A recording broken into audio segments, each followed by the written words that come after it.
Silvia.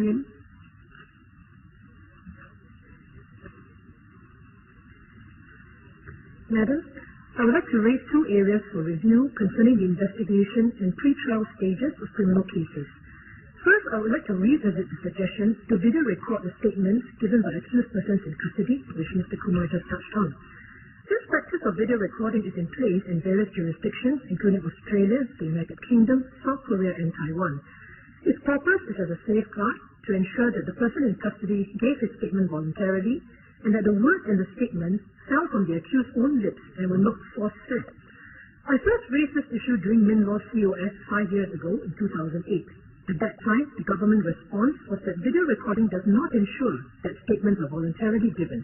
In 2011, MinLaw made a similar response after the Ismail Qadar case. While I agree that video recording is not a foolproof guarantee against impropriety or allegations of such, the benefits of doing so are undeniable and accrue to both the state and the defense.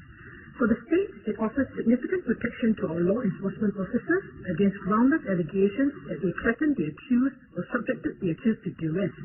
Footage of the statement recording will show the demeanor of the accused and the recording officer to enable the court to come to certain conclusions about whether the accused's will was set through sleep deprivation or he was not in a proper frame of mind during the recording. Furthermore, statements are often challenged by the defense on the ground that the words in the statement were put in by the recording officer and did not come from the accused. A video record would settle that question decisively.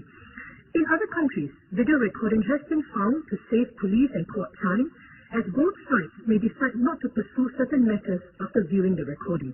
At the same time, it is a safeguard to maintaining high standards of law enforcement. We in Singapore may need this safeguard even more, since an arrested person's right to seek counsel under arrest is so limited. Would the government at least rethink its position on this issue, or at least for capital cases?